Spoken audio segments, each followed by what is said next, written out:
सिद्धेभ्यः। ॐ नमः सिद्धेभ्यः। ॐ नमः सिद्धेभ्यः। ॐ नमः सिद्धेभ्यः। रणमेदोड़े सब सिद्धे झाड़ोत्तम खब दिह दिह संसारे। दस दस दो तोड़ा जिड़े दस दो अड़ो पेहणम बुक्षे। नमो अरिहंताणम नमो सिद्धाणम नमो आयरियाणम नमो वज्रायाणम नमो लोहे सौवसाहुणम। अनंतानंत सिद्ध परमेष्टि भगवान की जय। प्रथम तीर्थंकर आदिनाथ भगवान की जय। शांतिनाथ भगवान की जय। महावीर भगवान की जय। आचार्य श्री कुंद कुंद देव स्वामी की जय। परम पूज्य आचार्य श्री आदिसागर महावीर कीर्ति विमल सागर जी गुरु महाराज की जय। परम पूज्य तपस्वी सम्राट आचार्य गुरुदेव सन्मति सागर जी गुरु महाराज की जय। परम पूज्य परंपराचार्य से 108 सौभाग्य सागर जी गुरु महाराज की जय। बोले परम पूज्य आचार्य श्री सुरत्न सागर जी गुरुदेव की, समस्त आचार्य संघ की। मानो बाबू, हम सभी लोग विगत 15 दिनों से 15 नहीं शायद 14 दिन हो गए, 14 साल से चतुर्दशी से 4 को प्रारंभ किया था, 20 4 की थी, तो कितने दिन हो गए आज? 4 13 दिन समथिंग। हम सभी लोग अपने वैराग्य को प्रकट करने के लिए आचार्य कुंद कुंद देव स्वामी के द्वारा विरचित वानरस अणुपेक्षा उस ग्रंथ का अपन अध्ययन करने का प्रयास कर रहे हैं। और ये अध्ययन तभी सार्थक होगा जब हम अपने अंतरंग से रागत द्वेष की जो गांठें बंधी हुई हैं, और एक बात और याद रखना, करीब 4 तारीख से और आज तक हम लोगों ने जो चर्चा की वो सिर्फ उत्तम ध्यान पे ही चर्चा की, झाड़ोत्तम शब्द पर चर्चा की। समझ आ गया, सब समझ में आ गया। झाड़ोत्तम आचार्य भगवंत ध्यान को उत्तम क्यों बता रहे हैं? और ध्यान की सिद्धि कब होती है?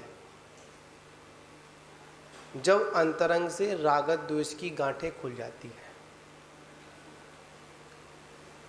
जिसके अंतरंग में रागत द्वेष के विकल्प हैं,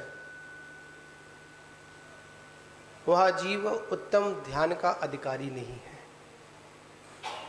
क्या नहीं है? कौन अधिकारी नहीं है? जो रागत द्वेष की गांठों को बांधकर चलता है। और जहाँ पर रागत द्वेष की बातें हैं, रागत द्वेष की गांठें हैं, तो ध्यान अवस्था में वो सिर्फ विकल्पों में ही झूलता रहेगा, विकल्पों को ही प्राप्त करता रहेगा। अब वो ध्यान सिद्धि को नहीं, प्रसिद्धि को प्राप्त हो जाएगा। क्या समझे आप लोग? सिद्धि और प्रसिद्धि। प्रसिद्धि में क्या जुड़ जाता है? प्रा, और प्रा हटा दिया जाए तो सिद्धि। अधिकांश देखा जाए आज हमारा जीवन प्रसिद्धि की ओर ज़्यादा है। सिद्धि की ओर नहीं है। और जब तक हमारे जीवन में यह प्रसिद्धि का भाव रहेगा, ना हम सिद्धि को प्राप्त कर पाएंगे और ना हम सिद्ध बन पाएंगे। महानुभावों, ऐसा वो कौन सा कार्य है जो अभी तक सिद्ध नहीं हुआ? बताओ प्रेमचंद जी। मोक्ष की सिद्धि नहीं हुई। मंत्रों की सिद्धि बहुत हो गई, तंत्रों की सिद्धि बहुत हो गई, वचन की सिद्धि बहुत हो गई। ऐसी ऐसी सिद्धियां प्राप्त हो गई, अगर जल के अगर कणों को, अगर मिट्टी के कणों को, गिट्टियों को, जल को करके फेंक दिया जाए तो सोना बन जाए। ऐसे शुभ चंद्राचार्य जी के जीवन का एक बस बड़ा मार्मिक जीवंत उपदेश है। दो भाई थे, एक ने प्रसिद्धि के लिए, ख्याति के लिए, नाम के लिए क्या किया? एक रसायन बनाया, और उस रसायन को बनाने में बहुत समय लगा, वर्षों लगी, सालों लगी, तब कहीं जाकर छोटा सा क्या बन पाया? रसायन बन पाया। भावना किसकी थी? प्रसिद्धि की थी, सिद्धि की नहीं थी। आचार्य शुभचंद स्वामी जी नग्न दिगंबर मुद्रा के धारी थे, और जब ज़्यादा किसी को प्रसिद्धि प्राप्त हो जाती है तो उस सामने वाले को गिनता भी नहीं है। क्या समझे? किसी को संयोग से दो भाई हों, किसी को कम प्रसिद्धि मिले, किसी को ज़्यादा प्रसिद्धि मिल जाए, या किसी को संपत्ति ज़्यादा मिल जाए, किसी को कम मिल जाए, जिसको ज़्यादा मिल जाती है वो सामने वाले को क्या नहीं करता है? दिखता नहीं है। जैसे उसको रसायन मिल गया, आचार्य शुभचंद्र सिंह स्वामी दिगंबर अवस्था को प्राप्त संयोग की बात, एक दिन वो वहाँ से निकला भाई, उसने कहा चलो अपने भाई को तो देखे वो कर क्या रहा है। वहाँ जाकर देखा तो तन पर वस्त्र नहीं थे, और भोजन का भी कोई अता पता नहीं, कब मिलेगा, कहाँ मिलेगा, न छत, न बैठने का, न छत, जहाँ मिला वहाँ बैठ गए। साधु का स्वभाव ही ये होता है। साधु का स्वभाव क्या है? हर स्थिति में मस्त रहना। क्या समझे आप लोग? क्या रहना? जैसा मिले, जहां मिले, पर अपनी चर्या के अनुसार मिले। वहीं पर क्या है? ऐसी स्थिति में जो साधुगण हैं वो कैसे रहते हैं? अपनी मस्ती में मस्त रहते हैं, उन्हें कोई चिंता नहीं किसी में। आग लगे कोई मतलब नहीं क्या हो रहा है, तभी जाकर सिद्धि प्राप्त हो पाती है। मस्ती में मस्त थे, आत्म साधना पे ध्यान में थे। उन्हें भाई क्या कर रहा है? मैंने ये रसायन बनाया है, ले थोड़ा सा तू भी ले ले। करूँगा क्या? इससे लोहा क्या बन जाता है? सोना बन जाता है। उन्हें अच्छा, उन्होंने उसको तुरंत ठुकरा दिया। क्या किया? ठुकरा दिया, नहीं चाहिए मुझे। पता है उन्होंने क्या किया? अपने कमंडलू से जल लिया और पर्वत पर जल को छिपड़ कर दिया। जहां जहां तक वो जल की कड़ गया था वो पूरा का पूरा पर्वत सोने का बन जाता है। किसका बनता है? स्वर्ण का बनता है। वैसे साधु लोग इनका प्रयोग नहीं करते हैं। क्या? मुनिगण होते हैं, साधुगण होते हैं, कभी इनका प्रयोग नहीं करते हैं। हाँ, पर जब धर्म की रक्षा की बात आती है, किसकी बात आती है? धर्म की रक्षा की बात आती है। जब कोई साधर्मी अपने पद से च्युत होने का स्थिति बनती है तो कोई ना कोई साधक उस साधना का प्रयोग करता है और धर्म के महत्व को बताने के लिए, धर्म की महिमा को लोगों तक पहुंचाने के लिए इन सारी चीज़ों का प्रयोग भी करते हैं, पर उसमें कोई ख्याति लाभ की, चाह की, पूजा की कोई ख्वाहिश साधु संतों के अंदर नहीं होती है। तो मैं यहाँ पर क्या, सिद्धि और प्रसिद्धि, उत्तम ध्यान के बल पर क्या प्राप्त होगी, सिद्धि या प्रसिद्धि? सिद्धि प्राप्त होगी। सिद्धि से मतलब क्या, शुद्ध पद की प्राप्ति होगी। आप लोग देखिए शांतनाथ भगवान को, देखो कुछ कह रहे नहीं कह रहे, बताओ दिनेश जी, भगवान क्या कह रहे हैं? भगवान कह रहे हैं मैंने दिनेश के हाथ जोड़ लिए ऐसे ही आपने जोड़े? बताओ भगवान कुछ कह रहे नहीं कह रहे, बताओ कुछ कह रहे नहीं कह रहे, बताओ क्या कह रहे हैं, बताओ। है मुस्कुरा रहे हैं, और कुछ कह रहे हैं क्या? है इतना कुछ इनके पास था, 6 खंड के अधिपति, 96,000 रानियां, 18 करोड़ घोड़े, हाथी घोड़े, कोई कमी नहीं थी। शरीर भी कैसा था, कामदेव, और सबसे महाउदय तीर्थंकर प्रकृति, 3 पद के धारी। हमें एक पद मिल जाए तो हम भूले नहीं समाते हैं, वो भी 2 साल बाद 3 साल हट जाता है हमारा पद, उसके लिए माला काटी। मैं नहीं बोल रहा, पंडित जी बोल रहे हैं, ऐसी बात मैं नहीं बोलता, क्या समझे ना।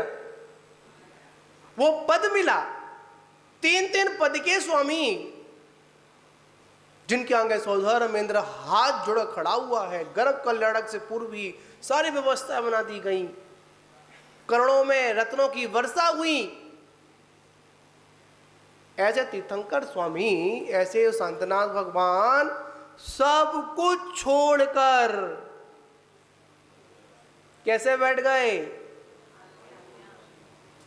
हाथ पर हाथ रखकर बैठ गए, पैरों में पैर डालकर बैठ गए, समझे ना। क्यों बैठ गए? ये चाहते तो पूरे विश्व को सुखी कर सकते थे, इतनी सामर्थ्य दी, ग्रस्त अवस्था में भी इनके पास। जन्म से कितने ज्ञान, 3 ज्ञान, मति ज्ञान, श्रुति ज्ञान और अवधि ज्ञान, 3 ज्ञान के धारी, 6 खंडों पर राज करने वाले, फिर भी नग्न दिगंबर मुद्रा को धारण कर, वीतराग मुद्रा को धारण कर कर उस शांति के पथ पर निकल गए। निकले। बताओ मैं आपने पूछूं, बड़ी सोचने वाली बात है, हम कहीं थक जाते हैं, है ना, कोई ज़्यादा काम कर लें, ओवरलोड हो जाए ना, तुम क्या कहते, अरे चलो शांति से कहीं चलते हैं। और अगर शांति स्थान नहीं मिले, ज़्यादा थकान जा हो, तो क्या करते हैं, एक स्थान जरूर आंख बंद कर कर कुछ नहीं सोचना, कुछ विचार नहीं। कितनी शांति मिलती है, मतलब मिलती नहीं मिलती है? वास्तविकता में देखा जाए अभी तक हम थके ही नहीं हैं। थकने की बात तो करते हैं, थक गए, बड़े दुखी हैं, बड़े परेशान हैं। आचार्य महाराज कहते हैं अगर तुम परेशान हो तो फिर भी कहां पर हो, संसार में नहीं।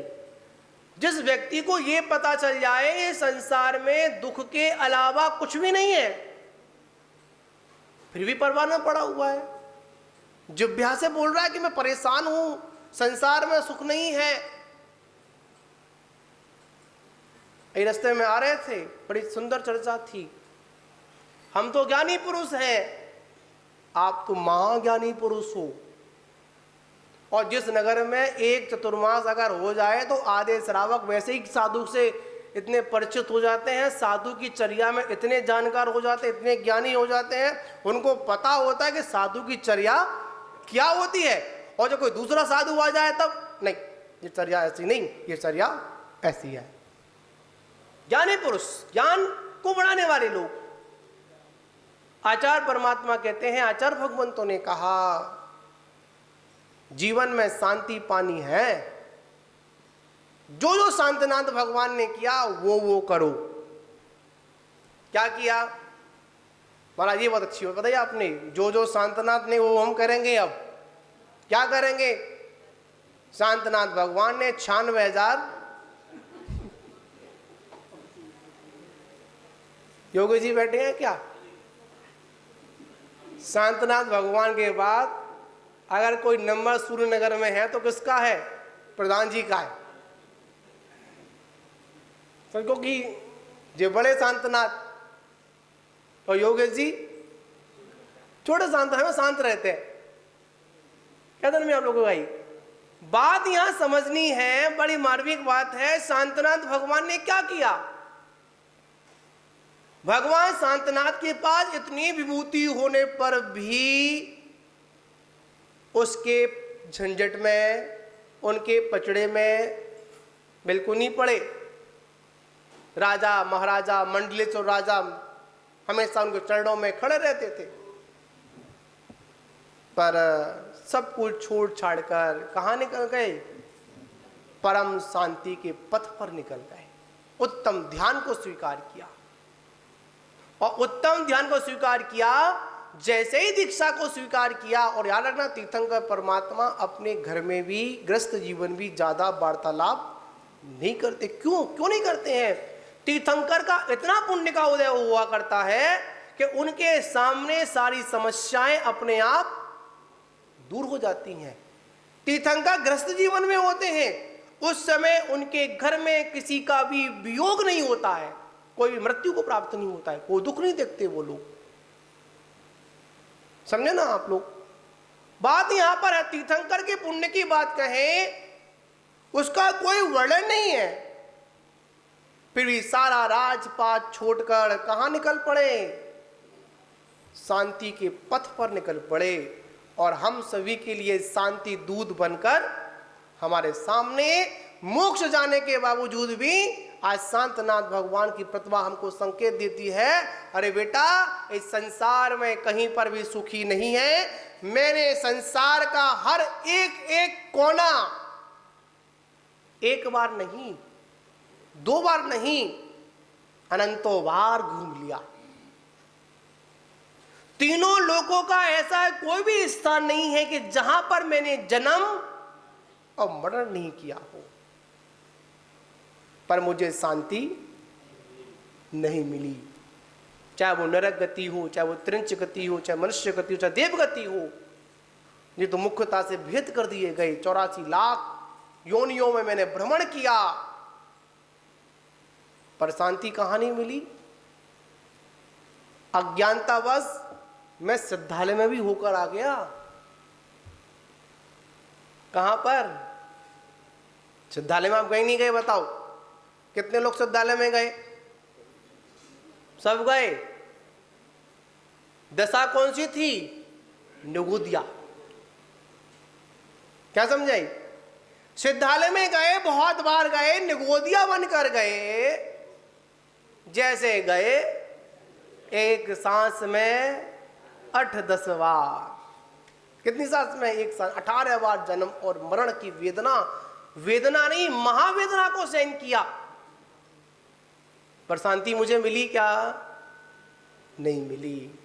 तो शांति कहां मिली? जहां पर मैं शांति खोज रहा था वहां नहीं थी। जहां पर अभी तक मैंने शांति को देखा ही नहीं, वहां पर एक बूढ़ी मां थी। कौन सी मां थी? बूढ़ी मां। पर आजकल तो किसी से बूढ़ा कह ही नहीं सकते हैं। अगर किसी से बूढ़ा कह दिया तो फजीती हो गई। अरे तुम्हें मैं कहां से बूढ़ी नजर आती है बताओ? बूढ़ी तो नहीं हूं मैं। शरीर बूढ़ा हो सकता है पर मन बूढ़ा नहीं होता है। बूढ़ी मां थी, सूर्यनगर की नहीं थी, बाहर की थी, समझे ना? तो हुआ क्या कि बूढ़ी मां की एक सुई खो गई। जी बरनी जी का उदाहरण है। अधिकांश मैं जो उदाहरण दूंगा वर्णित ग्रंथ से दूंगा, क्योंकि मैंने उस ग्रंथ को पढ़ा और पढ़ने के बाद और मेरे गुरु कहते हैं, आचार्य महाराज ने कहा जब भी किसी को समझाना हो तो जिनागम के उदाहरण से समझाना, जैन कथाओं के माध्यम से समझाना, मिथ्या कथाओं का कभी आश्रय मत लेना। क्या खो गई बूढ़ी मां की? बोलो ना, क्या खोई? बोल दो बूढ़ियों, क्या खोई? सुई खोई ना, सुई खोई। और वृद्ध अवस्था में आंखें तो कमजोर हो ही जाती हैं, अब उसको दिखाई नहीं दे रही थी, अंधेरे में देख रही थी। कहाँ देख रही थी? अंधेरे में देख रही थी। अंधेरे में देख रही तो एक तो आंखें कमजोर, उधर से अंधेरा, तो दिखी कहाँ? सुई भी बड़ी छोटी, अगर सुई में अगर धागा लगा हो तो मिल जाए, और खाली सुई धोके ढूंढोगे तो नहीं मिलेगी। और अंधेरे में वहां से ज्ञानी पुरुष निकले। कौन निकले? ज्ञानी पुरुष निकले। सुई नहीं, उनसे पूछा मां क्या कर रही है? क्यों, क्या नाम है इनका? सितारे वालों, शायद यही मिल गया था शायद, यही ज्ञानी थे। हाँ, ये तो मैं नहीं कहूँगा, आप लोग कह सकते हैं, मैं तो ज्ञानी कहूंगा इनको, समझे ना। मैंने पूछा कि माँ क्या कर रही है? अरे माँ, अरे क्या बताएं, सुबह से मेरी क्या खो गई है? सुई खो गई है। कि सुई खोज रही हूं। इन्होंने कहा अरे सुई खोजनी है तो उजाले में खोजो, अंधेरे में कहां मिलेगी? क्या समझे भाई? क्या कहा? उजाले में जाकर खोजो, वहां मिलेगी, अंधेरे में सुई नहीं मिलेगी। मां ने कहा हाँ सही कहा। किसने कहा? कौन से ज्ञानी ने कहा? सितारे वालों ने कहा। रोशनी की बात सितारे वाली कर सकता है, बस दूसरा करेगा ही नहीं, समझे ना। तो वहां गया, हाँ बिल्कुल सही बात बोली। तो पता मां ने क्या किया? रोड के किनारे बहुत बड़ी लाइट लगती है, हेलोजन, वहां जाकर खोजने लगी। क्या?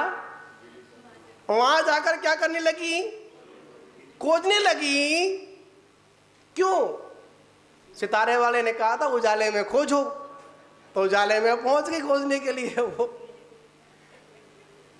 पर वहां पर भी सुई नहीं मिली। समय निकल गया, वहां से गए गुरु संत महाराज निकले। पूछा माँ क्या कर रही है? अरे क्या बताऊं, सुबह से लेके शाम हो गई और रात भी होने को है, मेरी एक सुई खो गई थी। क्या? सुई खो गई थी, उस सुई को खोज रही हूं। तो न मां तुम्हारी सुई कहां खोई थी? अरे क्या बताऊं, एक था सितारा वाला, उसने कह दिया रोशनी में खोजनी है। रोशनी में खोज रही हूं। मां ने कहा अरे भाई ये यहां नहीं मिलेगी, बता तेरी सुई खोई कहां थी? अरे खोई तो वहां थी। अरे गड़बड़ हो गई, दूसरे के चक्कर में आ गई, यहां खोज रही हूं मैं। कहां पर? यहां खोज रही हूं। संत जी ने कहा जहां पर खोई थी वहां पर उजाला कर, तेरी सुई तेरे को प्राप्त अवश्य हो जाएगी। आज हमारी वही स्थिति हम सबकी है, खोई कहीं पर है और दूसरों को कहने पर खोज और कही रहे हैं। शांति हम बाहर खोज रहे हैं। याद रखना, शांति अगर है तो हमारे अंतरंग में है। अगर मन शांत है तो मंदिर में भी शांति है, हर जगह शांति है। और मन अगर शांत नहीं है तो कहीं पर भी पवित्र स्थान पर पहुंच जाना, फिर भी आपको शांति की अनुभूति नहीं होगी।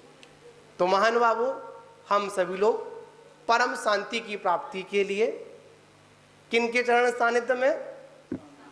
शांतनाथ भगवान के सानिध्य में, उनके पास बैठकर क्या कामना करते हैं? हे भगवान क्या दे दे? शांति दे। शांति भी कौन सी शांति दे? परम शांति दे। इसलिए मैं आपकी शरण में आया हूं। तो महान बाबू, उत्तम ध्यान के बल पर ही हम क्या कर सकते हैं? शांति को प्राप्त कर सकते हैं, अन्यथा कोई दूसरा उपाय नहीं है। तो शांतनाद विधान को संपन्न करेंगे, समय हो रहा है, ठीक है ना? आपको भी विधान संपन्न करना है, ठीक है? और हमारा सिर्फ इतना ही कहना आप लोगों से है, आपका वो दिन आए कि आप शांति को नहीं, परम शांति को प्राप्त करें। और इस शांतनाद विधान को अपन जब करेंगे, मैंने कल बताया था, आज फिर बताता हूँ। शांतनाद भगवान के विधान में जो अंतिम जो 64 अर्घ हैं, वो हम सभी के लिए बड़े ही महत्वपूर्ण है।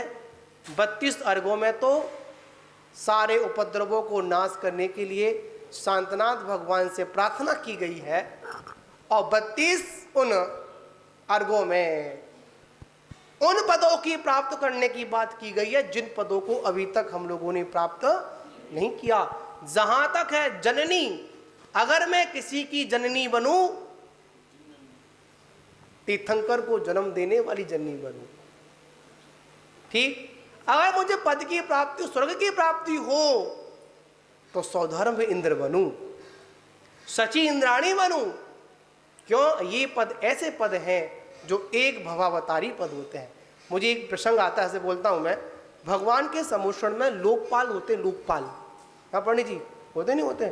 समुद्र लोकपाल होते हैं ना, वो भी एक भवावतारी होते हैं। पता है लोकपाल का क्या काम होता है?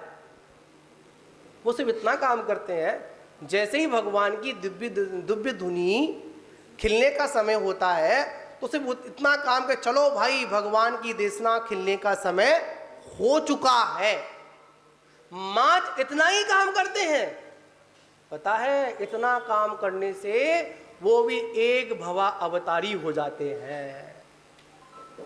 और अगर हम उस समोषण में नहीं है, तो ये जनाले भी समोषण से कम नहीं है, ठीक है ना? यहां पर भी अगर हम एक व्यक्ति अगर अनेक व्यक्ति को जोड़ने का काम करता है, भगवान के समोषण में आने का काम करता है, तो याद रखना उसके भवों का भी अंत अवश्य होगा। तो बंधुओं, सुबह की बेला में शांतनाथ भगवान का पूजन, गुणानुवाद, और शाम की बेला से क्या प्रारंभ करेंगे अपन? भगवान शांतनाथ की वो पावन कथा, जिन कथा को सुनकर मिटती है हमारी सारी व्यथा, ठीक है ना? तो शाम को हम ठीक कितने बजे? 6:45, मतलब 6:45 बजे से यहाँ उपस्थित होंगे, और भगवान की अपन मंगलमयी गाथा पुराण का वाचन करेंगे, ठीक है ना? सभी को उपस्थित होना है, और सभी को अपने अनुसार क्या लेना है? भाग भी लेना है, ठीक है ना? बोलिए शांतनाथ भगवान की जय।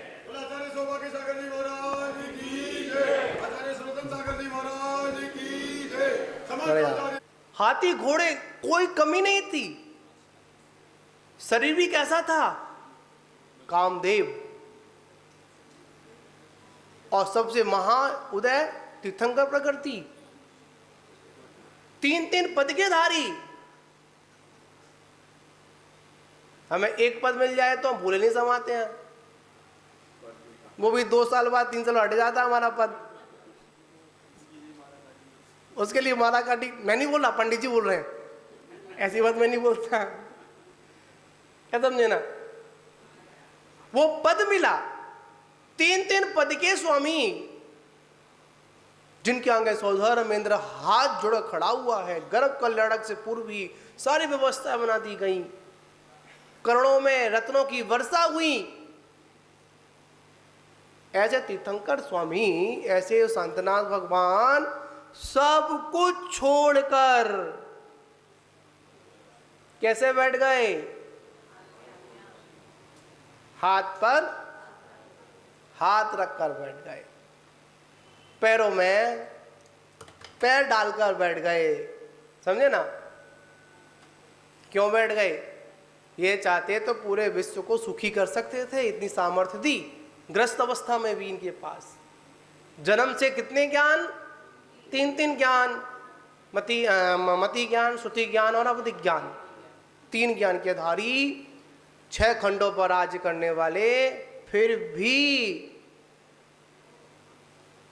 नग्न दिगंबर मुद्रा को धारण कर, वीतराग मुद्रा को धारण कर कर उस शांति के पथ पर निकल गए। निकले। बताओ, मैं आपने पूछूं, बड़ी सोचने वाली बात है। हम कहीं थक जाते हैं, है ना, कोई ज़्यादा काम कर लें, ओवरलोड हो जाए ना, तुम क्या कहते, अरे चलो शांति से कहीं चलते हैं। और कहीं शांति स्थान नहीं मिले, ज़्यादा थकान जा हो, तो क्या करते हैं, एक स्थान आंख बंद कर कर कुछ नहीं सोचना, कुछ विचार नहीं। कितनी शांति मिलती है, पता मिलती नहीं मिलती है। वास्तविकता में देखा जाए अभी तक हम थके ही नहीं हैं।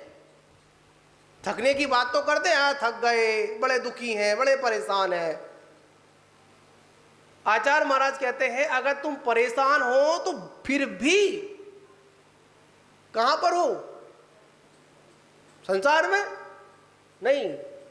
जिस व्यक्ति को यह पता चल जाए संसार में दुख के अलावा कुछ भी नहीं है,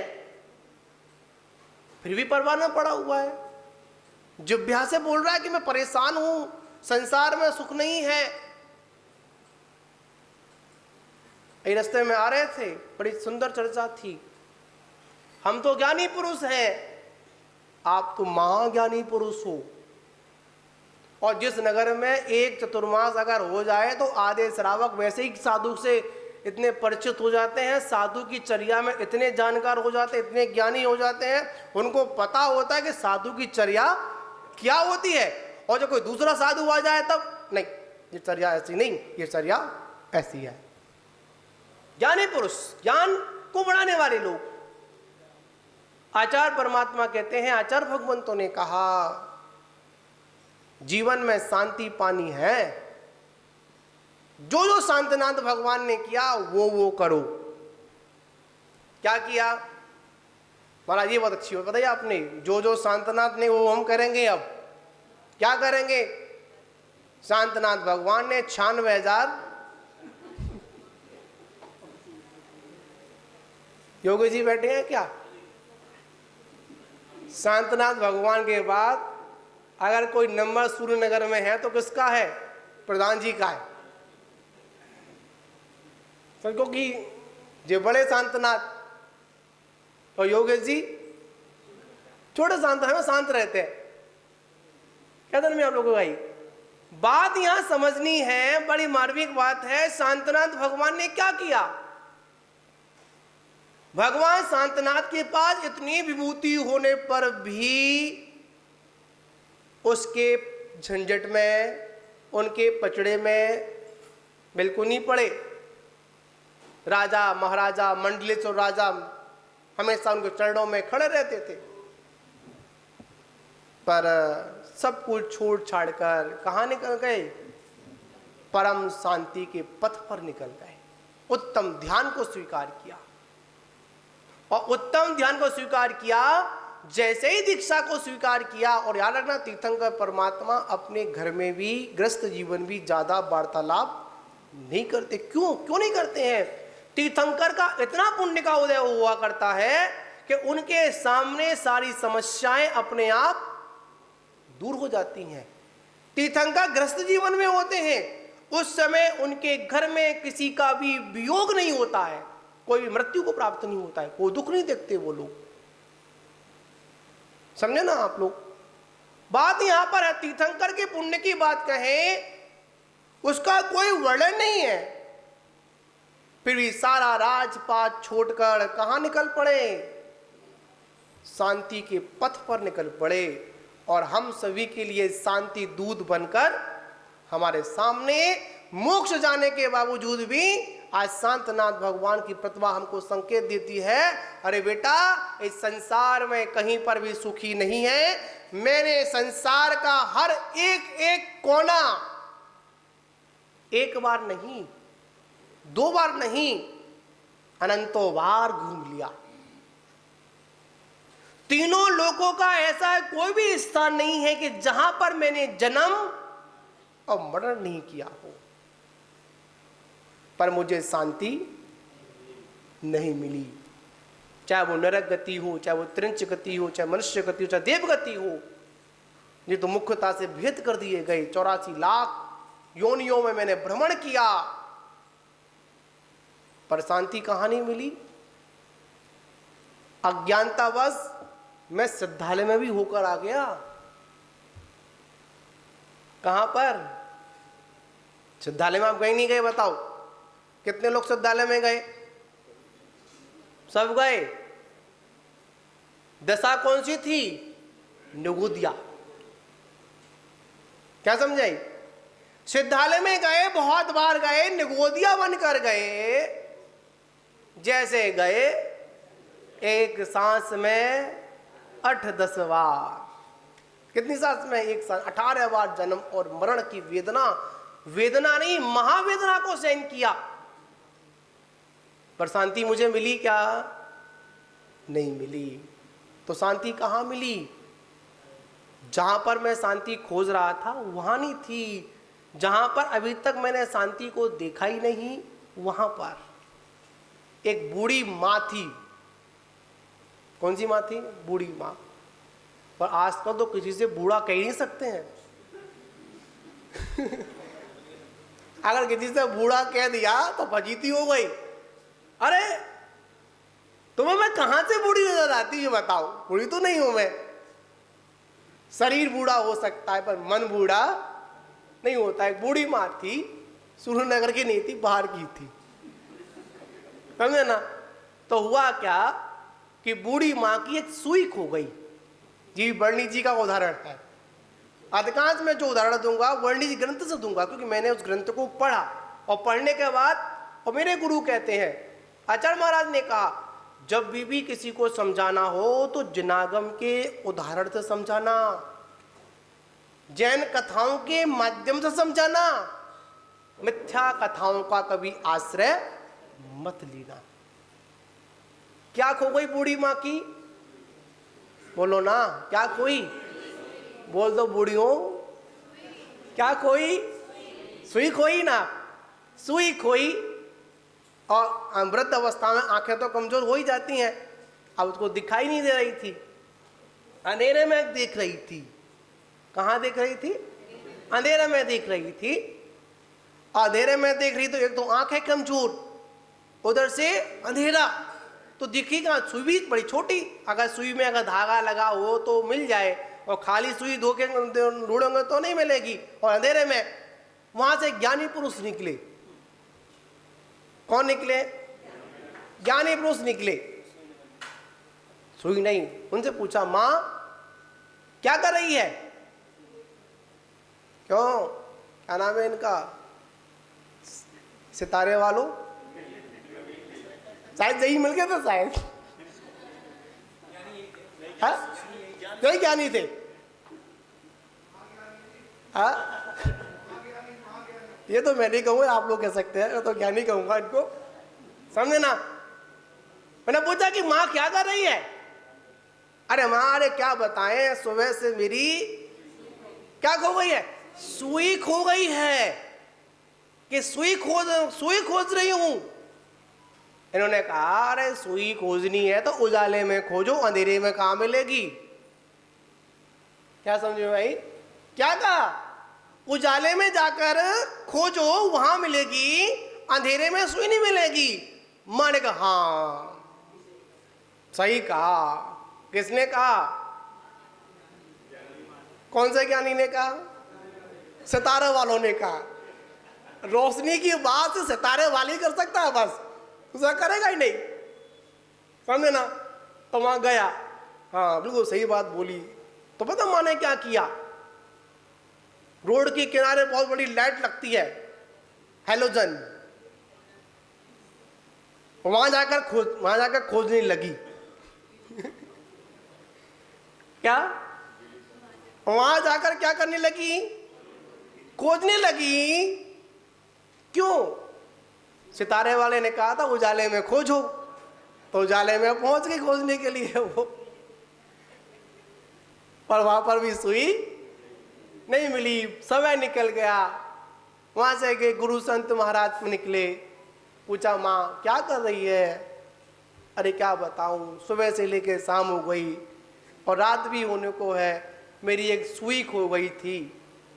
क्या? सुई खो गई थी, उस सुई को खोज रही हूं। तो न मां तुम्हारी सुई कहाँ खोई थी? अरे क्या बताऊं, एक था सितारा वाला, उसने कह दिया रोशनी में खोजनी है। रोशनी में खोज रही हूं। मां ने कहा अरे भाई ये यहां नहीं मिलेगी, बता तेरी सुई खोई कहां थी? अरे खोई तो वहां थी। अरे गड़बड़ हो गई, दूसरे के चक्कर में आ गई, यहां खोज रही हूं मैं। कहां पर? यहां खोज रही हूं। संत जी ने कहा जहां पर खोई थी वहां पर उजाला कर, तेरी सुई तेरे को प्राप्त अवश्य हो जाएगी। आज हमारी वही स्थिति हम सबकी है, खोई कहीं पर है और दूसरों को कहने पर खोज और कही रहे हैं। शांति हम बाहर खोज रहे हैं। याद रखना, शांति अगर है तो हमारे अंतरंग में है। अगर मन शांत है तो मंदिर में भी शांति है, हर जगह शांति है। और मन अगर शांत नहीं है तो कहीं पर भी पवित्र स्थान पर पहुंच जाना, फिर भी आपको शांति की अनुभूति नहीं होगी। तो महानुभावों, हम सभी लोग परम शांति की प्राप्ति के लिए किनके चरण सानिध्य में? शांतनाथ भगवान के सानिध्य में, उनके पास बैठकर क्या कामना करते हैं? हे भगवान क्या दे दे? शांति दे। शांति भी कौन सी शांति दे? परम शांति दे। इसलिए मैं आपकी शरण में आया हूं। तो महानुभावों, उत्तम ध्यान के बल पर ही हम क्या कर सकते हैं? शांति को प्राप्त कर सकते हैं, अन्यथा कोई दूसरा उपाय नहीं है।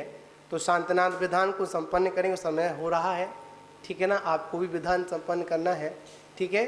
और हमारा सिर्फ इतना ही कहना आप लोगों से है, आपका वो दिन आए कि आप शांति को नहीं परम शांति को प्राप्त करें। और इस शांतनाथ विधान को अपन जब करेंगे, मैंने कल बताया था, आज फिर बताता हूँ। शांतनाथ भगवान के विधान में जो अंतिम जो 64 अर्घ हैं वो हम सभी के लिए बड़े ही महत्वपूर्ण है।